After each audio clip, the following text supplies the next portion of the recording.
Hello, this is Coffee Break with Ninita, a daily guide of coping skills that gets us through by making us strong.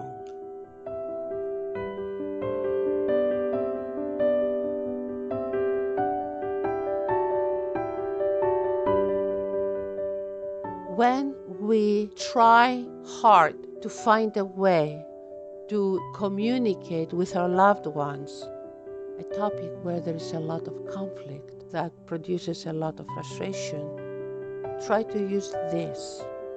Tell the person to help you understand what is that he or she is trying to say that you feel you take wrong.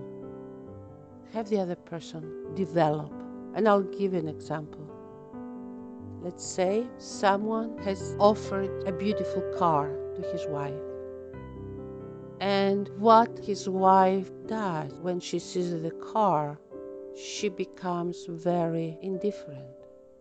Of course, that makes the husband angry, disappointed, and frustrated because he did something knowing that his wife needed and valued, and the wife stays indifferent. Now, I'm going to use attentiveness for both parties. Let me start with the wife. There's a possibility that the two had argument and fights the night before or the week before. So the car is not what she needs.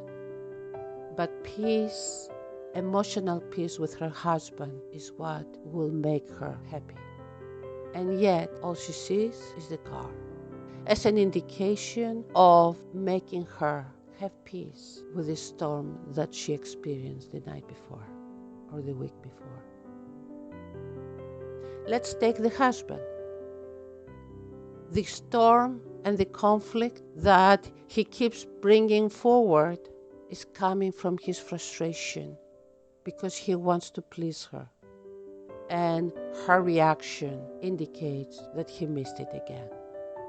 So they are both in different places, and they both give to each other feedback that causes more conflict and chaos than union and order.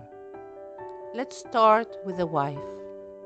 Even though the car is not what she really needs from him, if she pushes aside what I just said and reaches out and focuses on what he just did, good, bad, indifferent, he went and got her a car. A great opportunity for both of them to turn a new page, to leave behind the conflicts and frustrations and start fresh. So even though she's still bitter with his behavior, if she develops attentiveness to his attempts and positive attempts and efforts, she's going to be able to create grounds after she shows her appreciation for what he is doing of his positive effort and attempt, even though this is not what she needs, but valuing what he is giving to her. By valuing that, she is developing attentive behavior. She's attentive to his good approach.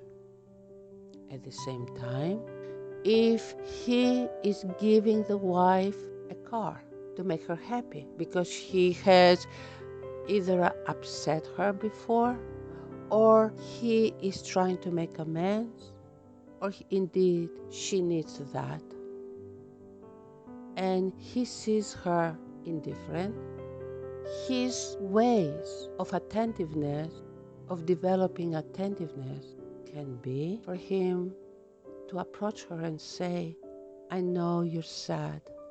I know you're hurting.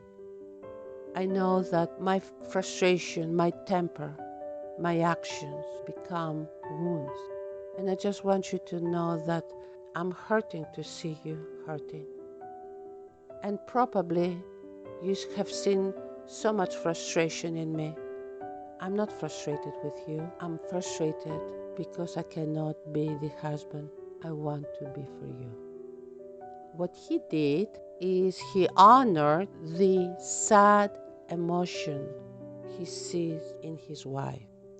And at the same time, going back to the wife, what she's doing, accepting with a smile the car, is she is honoring the goodness that comes forward through his deed of buying the car.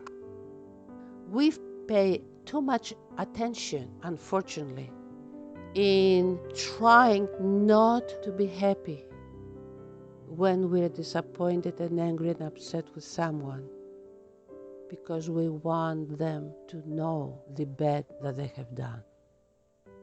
We have a strong need to keep our loved ones in that helpless, bad place of doing it wrong for us. What is wrong is not more wrong, is not what they have done. What is more wrong is what we are doing.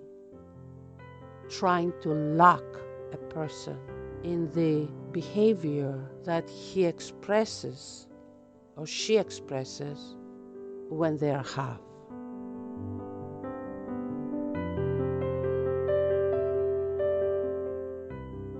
We thank you for listening to Coffee Break with Ninita. Our goal is to help our StayWHOLE community work through their challenges. Please join this cause by supporting us on Patreon. You can do that for the price of just 1 cup of coffee per month. Just click on the Patreon link in the podcast description below, or simply visit us at www.patreon.com/StayWHOLE.